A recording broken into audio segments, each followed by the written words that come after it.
Salve, salve família, aqui quem fala é o Lutz do canal Cortes Podcast e no meu primeiro mês monetizado eu já fiz $3.000 só seguindo o que esse cara fala no curso dele. Então se você quer ganhar dinheiro com internet e YouTube sem nem precisar aparecer, confere o primeiro link na descrição. Vou jogar pra você aqui agora as minhas insatisfações de coisas que o PT deveria ter feito em sendo o PT, né, no sentido... O Monark veio de vermelho. Ah, de sacanagem. De sacanagem. Só de sacanagem. Só pra me enganar. Sim, eu acho, mas é que eu não tô nem pra usar vermelho PT, eu não tenho nada, eu não sou esse cara radical, tá ligado? Mas tipo... Eu tô vendo que não. Por que que a maconha não tá legalizada? É uma pauta de vocês, eu acredito que deveria ser, pelo menos, faz todo sentido. Porque a maconha foi algo político, ser usado político pra submeter, mesmo aquela coisa da escravidão. Você aprova uma lei que só o alfabeto pode votar. Analfabeto. Alfabetizado pode votar. Tá. E aí nos Estados Unidos aconteceu a mesma coisa. Tu pegava, o que a comunidade tá usando? Maconha, na comunidade negra. O que ela tá usando? Maconha. Vamos fazer o quê? Vamos proibir maconha? Porque aí nós temos uma desculpa pra proibir a comunidade. É muito recente a proibição da maconha. É. Então, isso é uma pauta que, pô, em teoria máxima... Se estourou, assim, nos Estados Unidos lá, foi o gatilho pra uma porrada de coisa. Né? E a gente meio que copiou essa... Acho que é um pouco anterior à lei seca. Não é muito anterior à lei seca. E por que a proibição da maconha? Ela é um pouco anterior à lei seca. A lei seca caiu e essa não. Então por que o PT não batalhou nesse sentido, por exemplo? Porque uma das frustrações do gordinho médio do Brasil é que, porra, o PT fala que tem essas pautas de esquerda, mas milhares de pautas de esquerda que são muito importantes, ele não deu... não lutou. Tá ligado? Tipo, ele lutou nessa questão da maconha. Na época, a Dilma deu isenção de impostos pras maiores empresas do mundo, do Brasil, tá ligado? Então, tipo, é meio... Você fala, porra, mano, fala uma coisa, é legal, mas e aí, eu quero fumar minha maconha. Eu não posso nem fumar no meu programa minha maconha sem ter que ir lá na polícia, literalmente, falar com o delegado, responder, dar depoimento. É a situação do meu país agora. Você sabe, tem uma... Primeiro assim, você escolhe as brigas que você vai comprar. Né? E você escolhe com base na tradição que você veio. Né?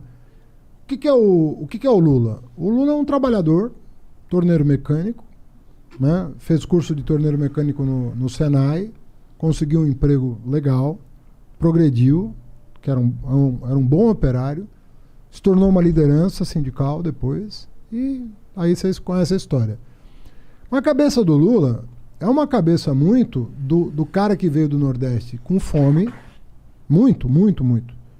O Lula, eu diria para você que são 3 coisas que marcam muito a formação do Lula. Na minha visão, pode ser que ele ouça isso aqui e fale, porra, você não entendeu nada, né? Porque é ele que tem que dizer dele, mas como eu vejo? Eu vejo o Lula com 3 coisas que marcaram a vida dele. A fome, a vinda com a mãe, os irmãos... sem pai, o caramba, né? Do Nordeste, pau de arara, vender amendoim, engraxar sapato, essas coisas, marcou. 2, o fato de não ter estudado, era uma coisa doída para ele, não ter estudado. 3, o avanço do movimento sindical, a luta dos trabalhadores no movimento sindical. O fato de que a luta permite dividir melhor o produto, o resultado da produção. Eu diria para você que o Lula tem essas 3 coisas muito na cabeça dele, que é a história de vida dele. Veja você que para cada uma dessas angústias, vamos dizer assim, ele fez as maiores ações do governo dele.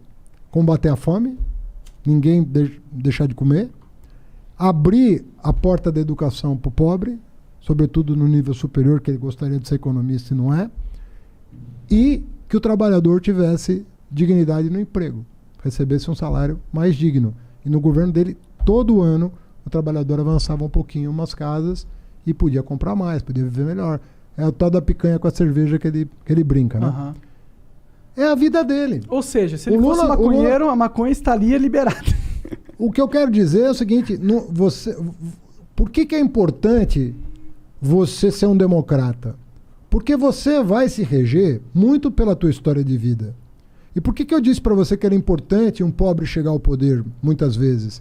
Porque ele carrega com ele uma história de vida que às vezes o rico não tem. Sobretudo o herdeiro. A gente falava É aqui de verdade. herança agora há pouco, né? Sim, porque o herdeiro Porque não às vezes- teve que ficar rico, né? Né? O herdeiro Sempre é um foi. caso à parte, Nasceu. porque um self-made man, eu concordo com você, meu pai era um self-made man, acabei de falar. Era um cara que plantava Batalhou. trigo e grão de bico no Líbano e veio aqui ser comerciante na 25 de março. Ele foi considerado, entre aspas, um cara rico, pô. Um cara que só se vestia de cromo alemão, sapato de cromo alemão, terno de casemira inglesa, a melhor tricoline. Meu pai era um cara da roça, elegantíssimo. Você olhava pro cara, parecia um lord inglês. Self-made man. Viveu a vida dele. Curtia bons restaurantes, ganhou, pagava os seus impostos e ganhava dinheiro e tudo bem. Gostava, entendeu? Vamos contar. Mas você leva pro governo a tua realidade, a tua vida. O meu pai adorava o campo. Por quê? Porque até os 24 anos ele pisou na terra, porra. Era a vida dele a terra. O meu pai, a gente tinha família no interior, todas as férias a gente passava no interior de São Paulo. Por quê? Porque ele via lá, ele ia pra fazenda dos meus tios. Ver o café crescer, ver a laranja crescer, ver a cana crescer, ver o gado engordar. A vida dele. Ele não tá muito ligado a essas pautas de drogas. Então, você tá dizendo. o Lula comprou as brigas que ele achava, Que é importantes pra alma dele, no pela momento. experiência dele, que eram as coisas mais importantes do mundo.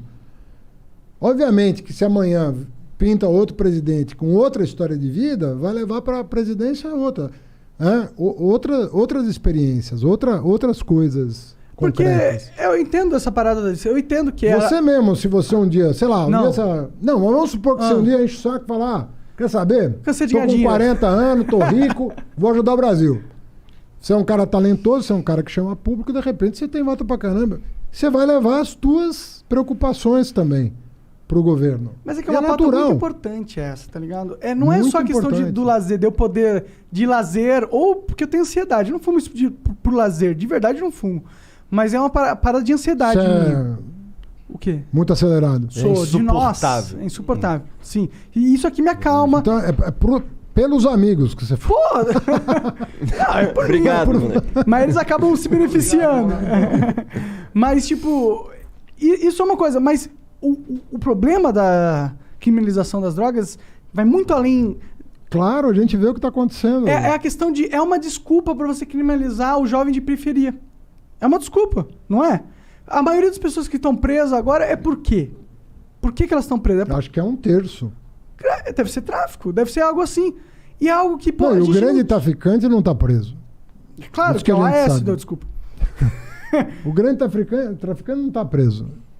Sim, exato. Então, pô, não é uma pauta que tem a ver só, o Lula não é da... É uma pauta importante até para as pessoas. Tem pessoas perdendo a liberdade. Outra coisa importante, eu ia dizer, primeiro é assim, a tua história de vida. A segunda coisa que te faz comprar as brigas é a chance de sucesso. Sabe? Sim, o Brasil é muito conservador nesse sentido. Muito. É difícil você comprar brigas sem nenhuma chance de sucesso. Sabe por quê? Você só vai ficar com desgaste. Ninguém vai te cumprimentar porque você tentou. Mas será que se você essa perdeu. tentativa não cria chance no futuro? Olha, a impressão que eu tenho é que essas pautas mais delicadas, que mexem com valores, que mexem com o imaginário das pessoas sobre família, sobre segurança da família, sobre... Isso tem muito, você tem razão, tem muito mal entendido sobre isso. As pessoas não conseguem compreender como melhorar a situação sem aumentar risco para ninguém, pelo contrário, diminuindo os riscos, né? Então tem muita incompreensão sobre isso. E é um processo... O Brasil, certamente, na América do Sul, talvez seja um dos países mais atrasados na discussão dessas agendas. Mas você vê que o nosso Congresso, qual a chance de vingar hoje, na circunstância Será que não atual? tem? Se mostrar o quanto que os gringos estão ganhando dinheiro com essa porra? É Hoje muita no grana. Congresso, É muito zero. imposto, velho. É muito... Sabe quanto de imposto a Califórnia ganha por mês? Só de venda de maconha é 3 bilhões de dólares, meu irmão. Por mês? Por mês. Dá 36 bilhões de dólares No por ano. ano. É, mas é o que eu tô te falando. O Uruguai É do agora mundo, foi nessa mundo. linha. Porque é o seguinte, É que o Uruguai, eu tava falando pra ele. sabe qual foi o erro do Uruguai também, né?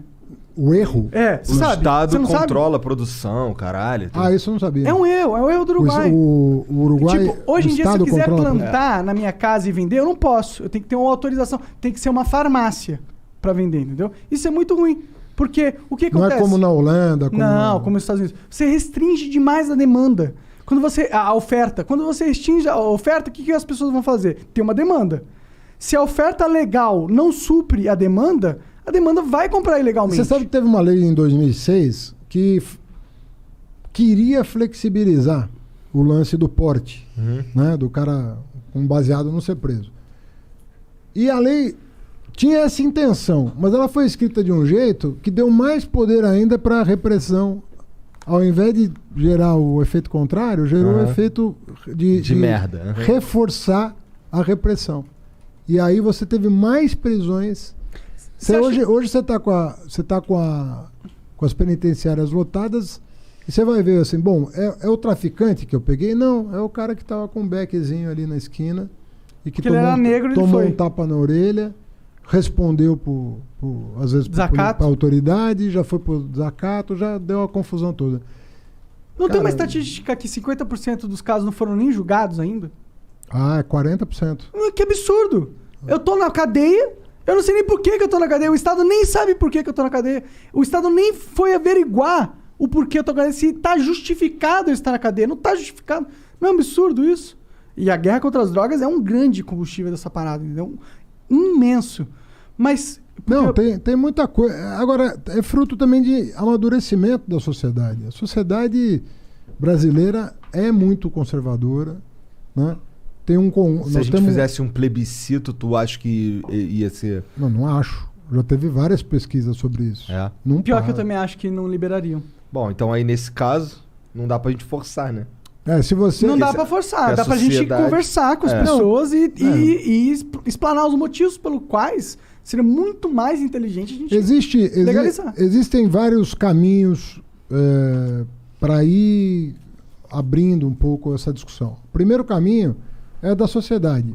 A sociedade e mudando a cabeça, vendo assim, o que é melhor para a sociedade. Essa mortandade que está acontecendo aí em torno de uma coisa... Né? Normal, como o álcool, natural. Que faz menos mal às vezes que o álcool. Menos mal, com certeza. Dependendo da quantidade que você ingere, muito pior. Não tem overdose de maconha, mas tem overdose de álcool. Pois é, mas o que eu quero dizer é o seguinte. Primeiro, assim, quando a sociedade amadurece, como vários países do mundo aconteceu. Segundo, quando o Congresso está mais aberto a esse tipo de discussão, sem a malandragem de botar o dedo na cara de um cara que está defendendo uma posição, dizendo que você é contra a família, você é contra isso, você é contra aquilo, você é maconheiro. Porra, às vezes o cara tá falando, cara, esse não é o caminho. Não é esse o caminho. Eu nem fumo essa porra. Eu não quero ficar prendendo jovens negros de periferia. É isso. Então se um cara fala, eu nunca botei maconha na boca, mas eu sou contra prender um cara que pôs, o cara já vai ser taxado de maconheiro, já vai perder voto, já vai isso, já vai aquilo. Então, já vai... o Eduardo Jorge, né? Já vai por aí. Terceiro ponto. Em alguns países, as cortes constitucionais decidiram. Com que alegação? O direito de minoria. Fala, o monarca aqui não está fazendo mal para absolutamente ninguém. Se ele fizer, ele vai responder pelo ato. Mas isso que ele está fazendo aqui, pode estar fazendo mal para ele. Mas ele não está fazendo a partir disso mal para ninguém. Se ele matar alguém, se ele matar alguém, vai responder por homicídio. E talvez até agravado pelo fato de ter... entorpecido no momento. De ter ingerido entorpecente. Então, às vezes as cortes constitucionais no mundo, algumas chegaram a dizer o seguinte, olha, a lei não pode dizer isso. Eu não posso... Porque o direito individual desse cidadão que não está fazendo mal para ninguém, ele não pode... se ele fizer mal, é outro departamento. Ele vai responder pelos atos dele.